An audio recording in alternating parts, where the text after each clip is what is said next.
Hello! So today we're looking at exercise 4a, translations of known graphs. And a translation is just moving it left, right or up or down. And so what we're going to do is we're going to look at the basic form of some of these graphs and then look at how changing the formula physically moves the graphs so you don't have to go through heaps of steps every time just to draw a fairly average looking graph. Now, the general rule is, and it's kind of easier to see if we have a look at quadratics first because we're used to looking at the completing the square, the completed square, the turning point form of quadratics. So you remember how y equals a outside of x take h squared plus k, then the turning point was h comma k. So, for example, if I just had normal y equals 1x squared, so y equals 1x squared, then it's actually going to look like this, but you know better. Let me try again. It's going to look like that. But if I have the formula y equals 1 outside of x, take 2 squared, take 3, then its turning point this time, so the turning point of this one was 0, 0, and it just looked like that. This one's going to have the exact kind of same shape because the a value, the number in front of the x squared, is still 1, but it's just going to be moved right to, so its turning point is now at 2, 3. No, I should put that next to it. To negative 3, sorry. So its turning point is now here, but it has the same shape. I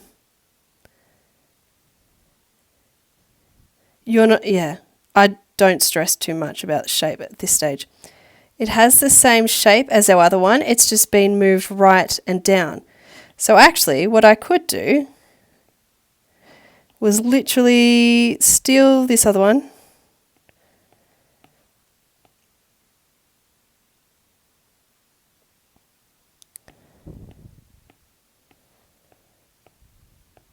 and put it there, and then just keep it kind of going up the same kind of way.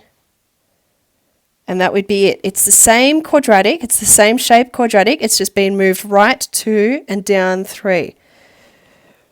So moved right 2 and down 3.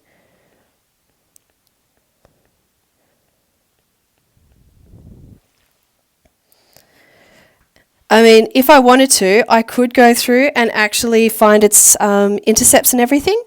I'll do that in the top right corner. I'm going to get rid of this. You don't need to do this. So, for example, concave, well, it's a smiley face, y-intercept, x equals 0. So y equals 1 outside of 0, take 2, squared, take 3. So y equals 4, take 3 is 1. Cool, that's that point. I know I've got that right. X-intercept, y equals 0, 0 equals 1, x take 2, squared, take 3, 3 equals x take 2 squared, root plus minus root 3 equals x take 2, so x equals root 3 plus 2 and minus root 3 plus 2. I'm not going to bother graphing it.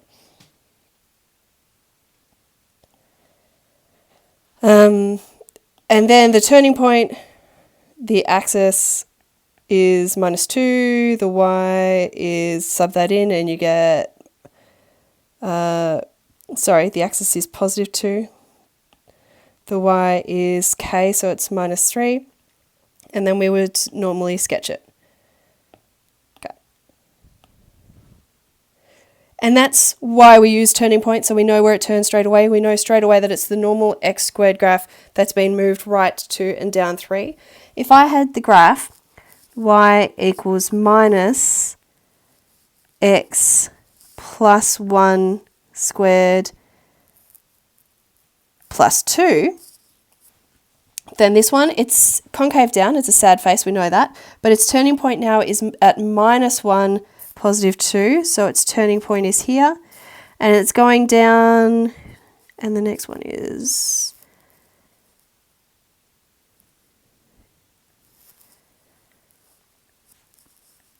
so it's the same shape, but it's going downwards. You don't have to be too accurate with these. I'm probably being a bit misleading by putting dots in, like I never actually do that. So, yoink, yoink. So that's what it would look like. So it has moved left 1, and it's moved up 2. So it has the exact same shape as the normal y = x squared, but this time it's negative at the front, so it's going downwards. So it's a sad face. It's been moved left 1 because of this +1.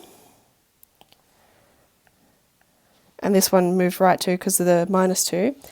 And it's moved up 2 because this +2. And this one moved down 3 because it was -3. Cubics, we can do the same. I'm just going to draw your generic looking cubic, which I'm not expecting anyone to actually find any numerical values. The point of inflection, which is what we call this thing, point of inflection,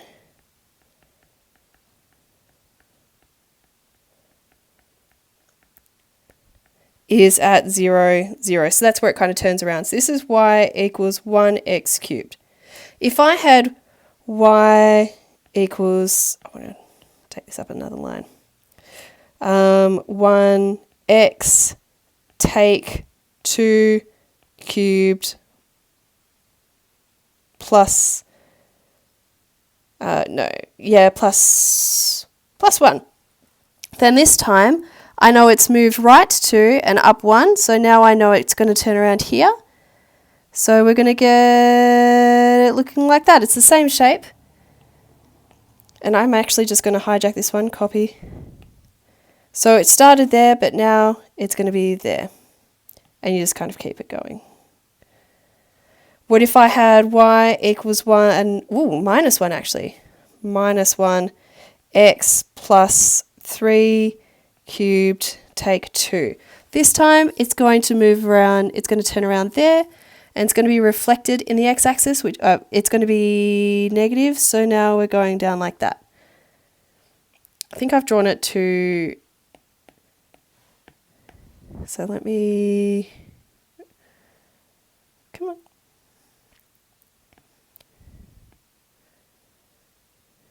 I can't figure out how to flip it. Oh, I can't be lazy with this one. I actually have to draw it. Okay. Yeah, like that. So let's go through that. So this one had moved right 2.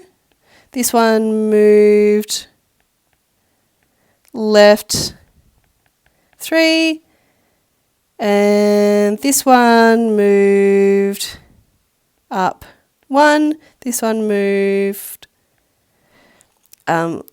down 2. Hyperbolas, exactly the same. So this time though, because hyperbolas are these weird ones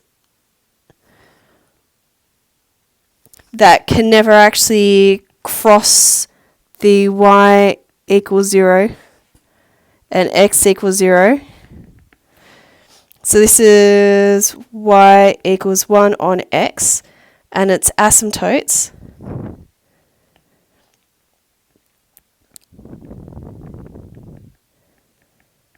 Alright, x = 0 and y = 0. So now, if instead I had the graph y = 1 on x take 2 plus, plus 1. This time, my asymptotes are going to be at x = +2, because it's moved right 2, and y = +1. So asymptotes x = positive 2, y equals positive 1. And that's x equals positive 2 is because of this one. And the y equals positive 1 is because of this one. But it's still the same shape, so I'm still going to be looking like this. And if I had y equals, I should actually move this up so it's in line with the others. And if I had y equals 1 on, I really wanted to make that straight, x plus 1 take 3, then this time its asymptote is at x equals minus 1.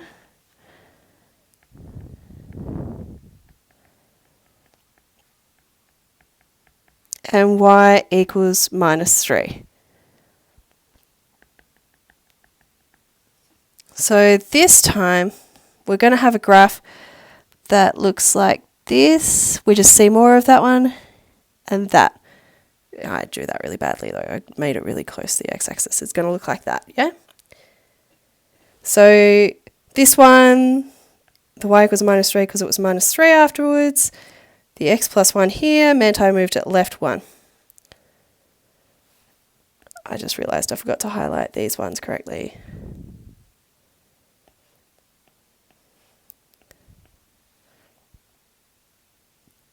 Okay. The last kind of thing we have to look at is circles. Now, normally you've got x squared plus y squared equals r squared. So, for example, this one, it's... Actually, no, I'll make that a smaller circle.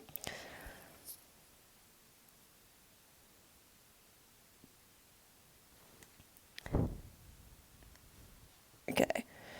So this one, it's x squared plus y squared equals 1 squared. If I had x take 2 squared plus y take 1 squared equals 1 squared, then this time the centre of my circle, instead of being at 0, 0, I should write this down here, centre 0, 0.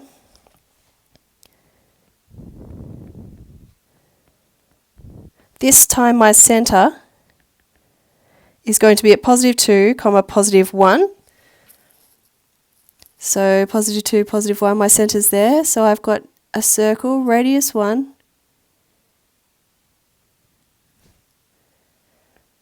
There. So it's been moved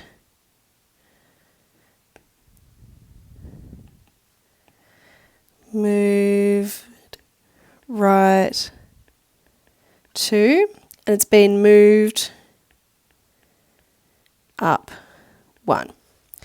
And if I had x plus 3 squared plus, y plus 2 squared equals 1 squared, then this time my circle centre is going to be at negative 3, negative 2.